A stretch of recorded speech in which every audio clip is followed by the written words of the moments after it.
Good afternoon, guys, and welcome to our Springbok Media Conference.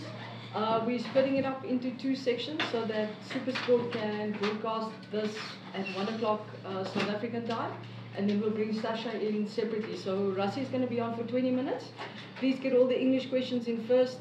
Last 5 minutes we're going to go for Afrikaans, and then we'll bring Sasha in for 10 minutes. Salman Murad is next door for the Sunday media. You would have all received the squad yesterday for the Castlelager incoming series, so you can fire away with questions. Just raise your hand so that we can just spread it out nicely and make sure everybody gets a chance, please. Rassie, maybe just let's start with the injuries. It's the easiest one. Cheslin, what's the situation with him? Currently, Willie, those type of guys? Yeah, Willie's cleared, Cheslin's cleared. Edwell will have to manage this week. Makazole will have to manage this week. But both stand a chance to be available against Ireland. Faf we have to manage this week.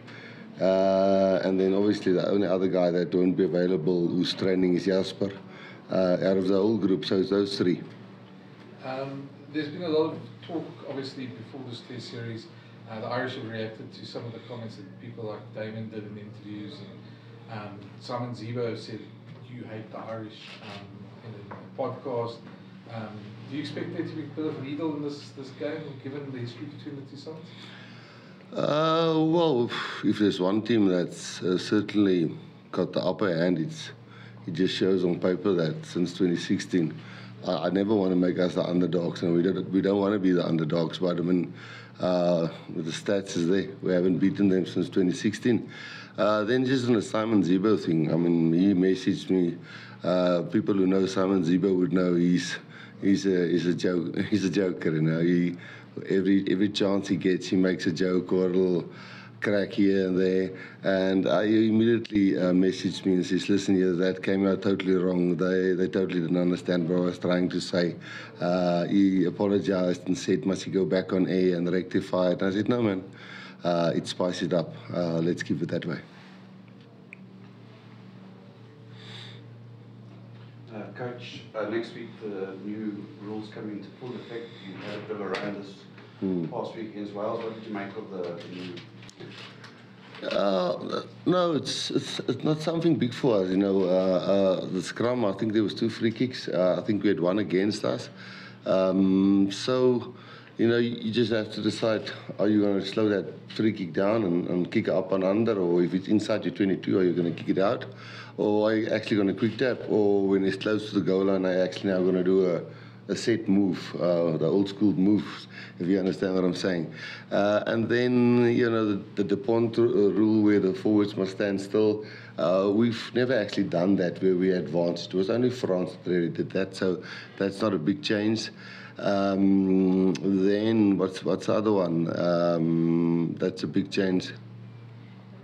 No. Yeah, the other one is the shot clock is now lineouts. They're pushing you. You know, at scrum time, they're making sure that you're quicker in there. But all of that, you know, suits us. We still got a lot of scrums. We still got a lot of penalties. Lineouts is still important. Yeah, so we can't really moan about any of the laws. We understand.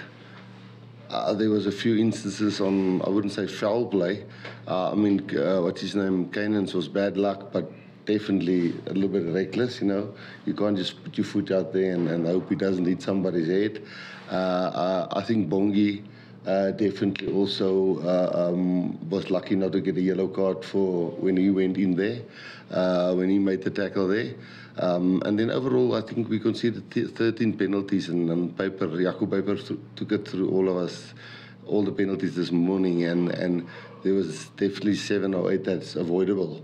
That wasn't accidents, that's stupidity from our side. So all in all, we're happy with the laws.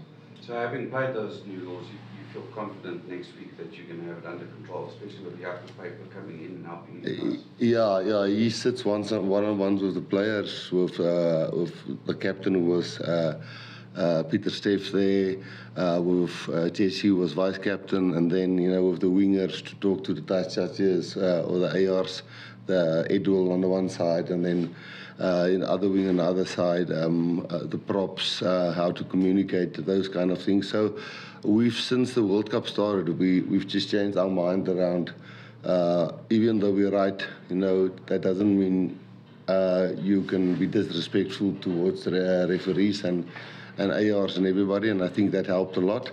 And having paper in here now, we even more understand under how much pressure a referee is. He actually told us the other day they make 950 decisions during a game, or non-decisions, not to make a decision. So to make maybe 20 mistakes in a game is not that bad. It's maybe still a A. What else you got off the moon? One of the names that crept up in the selection and it caused quite a fair bit of debate was that of Jan-Hendrik Wessels. Just talk us through why, what were his matches that got him for? Yeah, you see, we as SA Rugby, or when I was the director of SA Rugby, we have no control over what the franchises do, where they play players. We have a pony system, which is players of national interest, which we contribute money to.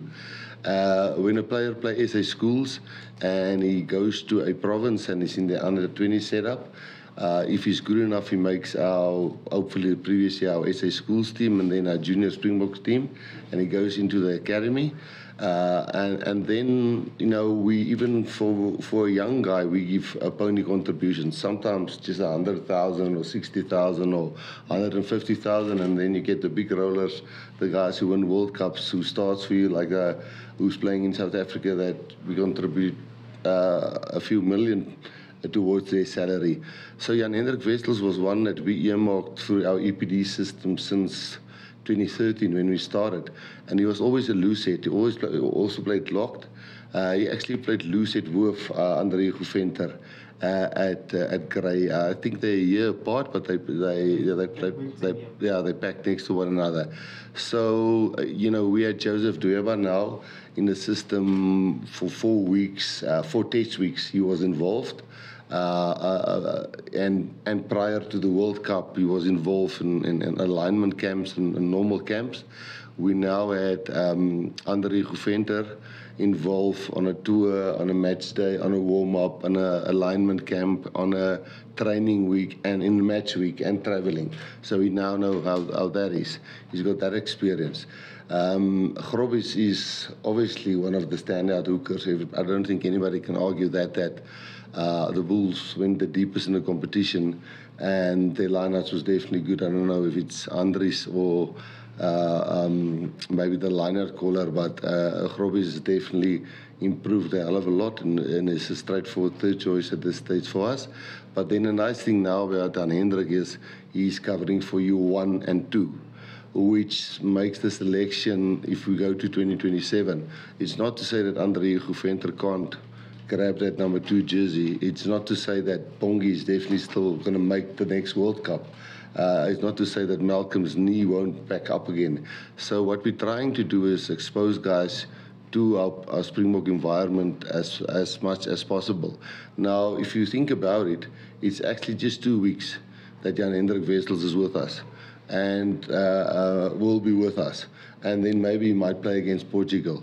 Now, Andre Guventer was with us 2 weeks, and Neethling Forsier was with us 2 weeks. Tux was with us 2 weeks.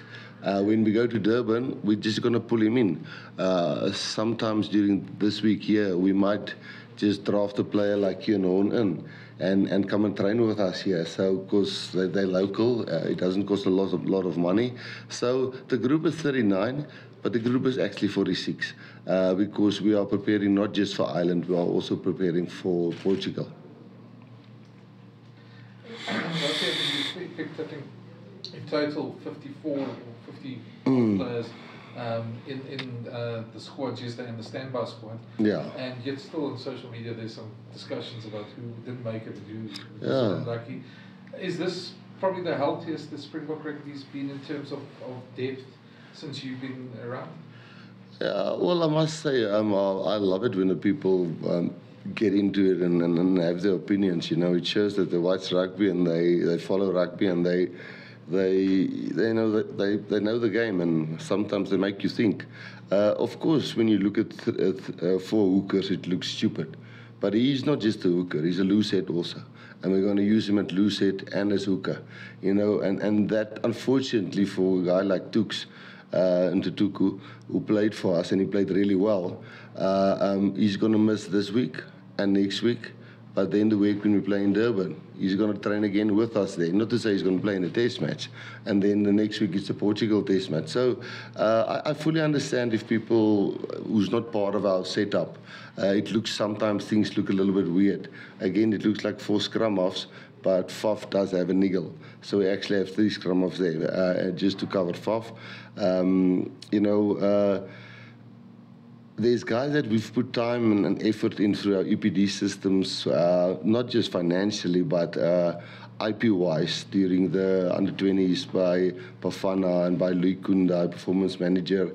A guy like Sasha went on the SA side tour with us last year, just to get used to how we do things, how we operate, how we pick our team, how we have a halftime talk, how we, just handle ourselves in public. And that experience for him was just wonderful. When he went on Saturday, you could clearly see that a guy like Jordan, Jordan was doing so many great things, but then he would just slip when he ran through a gap. Kicked one ball, unfortunately, out in the full, missed one kick for poles. But overall, he had a hell of a good defensive game. But then Sasha, who was in our system, was used to us. He just settled in. So sometimes I can understand that people are upset about Elrich, people, Jean-Luc, Sia Masuku. There's a lot, Ruben, Wilco, but all of these boys, hopefully, if things goes well against Ireland, can maybe play against Portugal. Rossi, hi Rossi. You've made mention of Wilco, and Wilco's been on your radar for some time. Does he remain there? Yeah, he's on the standby list. You see, the thing here is you've got Frans Malherbe and Vincent Koch, who's delivered consistently. And then you've got Trevor Nyakane, who played in the World Cup final when Vincent was out, and who's back here. We'll look at Trevor now. It's not to say that Trevor can't, or any of these players can't fall out of the system if we pick up that some of them are not fit enough. I'm not talking about Trevor specifically, but some of the French players and some of the guys who came from Ireland and some of the guys who come from a premiership. This is a group. The 23 has not been picked yet. So we can always swap somebody if somebody have a niggle or he doesn't really do well. That's why I didn't answer your previous question. I do think our depth is healthy. Last year we had one fly-off, at the World Cup final. Now there's 5 guys that we probably can put there. So, yes, Wilco's in the mix. He's on our radar. Rossi, just a question around the fact that there's so much depth now in the Springbok camp. Does that create a good sense of competitive health within the team? Yeah, our motto is, we fly in a V formation and we rotate. It's not always the same bird who flies in front, He gets all the drag, so you don't always see how he flies in front. Sometimes it's Peter Steff. Sometimes you must just fall in the back and honk and encourage. And sometimes you have to lead. So if a player, steps out of that V formation, he feels the drag. And if he doesn't fall back into line and understand what we're trying to do is, normally we have a chat to him, explain it to him, give him a chance to think about it, rectify his attitude and make sure it's healthy competition. We don't want him to give up his position. We want him to fight for his position. So it's I would say it's healthy competition, and those guys who doesn't see it as healthy competition, we just work out. We give them a chance, we explain it to them, and if they see Irgat all the time, unfortunately then, there's not place for that in the Springbok team. Rusty, talking about players and monitoring our players, there's been a lot of talk about some overseas-based players And we've seen the success of Andre Estes, Jasper Wiese, and now Thomas Satoy, who's got a premiership and plays for their best rugby. How difficult is to monitor players? Some of the names will be coming up have been like Tyron Green, Bernard Johnson from Rensburg, John Augustus. How difficult is it to try and track all the various different sort of players around the world? And sort of what's your message to those players who are overseas and not maybe on our screens every single weekend but remain available? We measured 98 players, and we call it a roadmap on each player. So Augustus was measured, but he's competing with Evan Roos, Kwagga Smith, Jasper Wiese, and then you can still move Jean-Luc Dupré there. And there were some games in the latter stages which he didn't even start. It's difficult. It's in the Japanese players. They play a fast running game. Their numbers is high on the GPS stats and so on. But yes, it's difficult to track. But once we are here where we now, and we've got all the players with us here, it starts calming down. Because Andre was with us, but he can't play. Jasper is still with us, and he still can't play. The Bulls players weren't available, but now they can train, and they must learn a few things very, very quickly because they missed 2 weeks of training. And the week before that, the Stormers missed a week of training before they fell out. And it almost looked like the Lions also went through at one stage. So it was really a juggling act.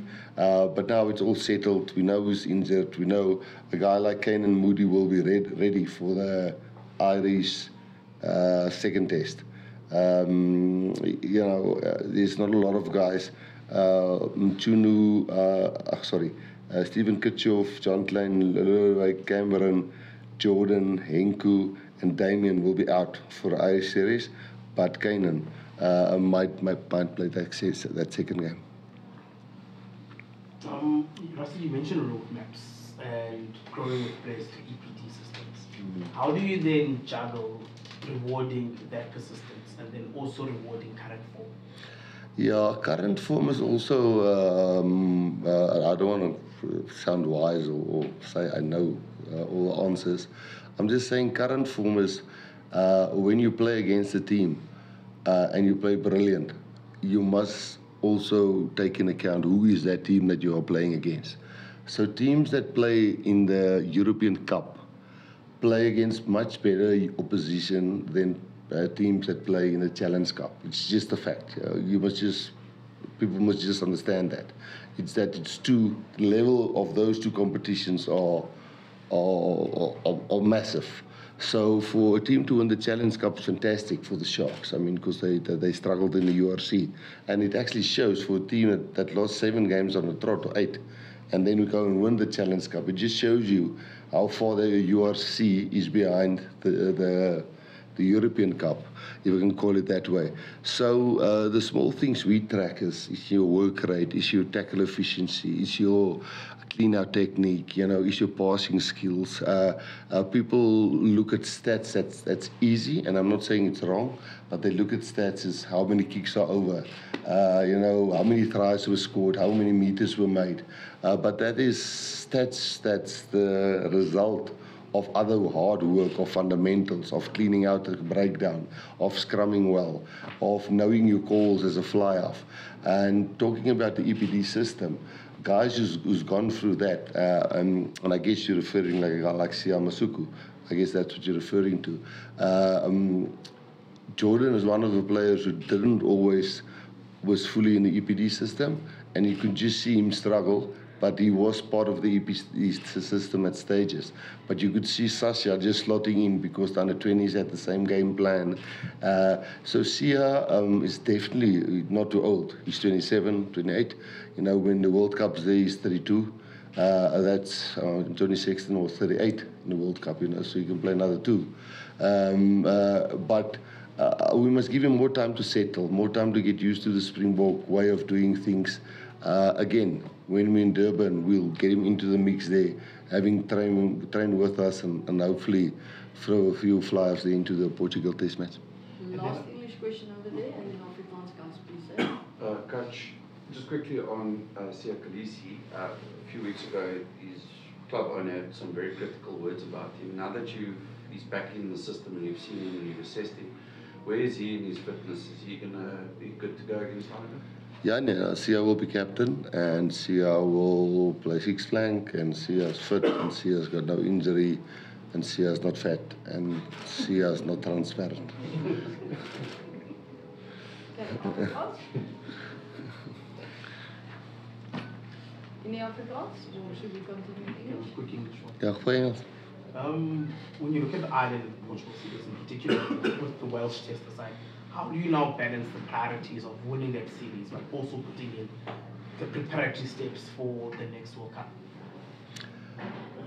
It's actually easy compared to 2019 because we didn't have a 2020. And now I've said this a lot, but we suddenly have 13 test matches which we can juggle, and we had to in 2021, in 2022, we at some stages had to play a Wales team and then put a totally different team who play against Wales. You know, at Argentina we played a away team. So suddenly now we can filter players slowly into the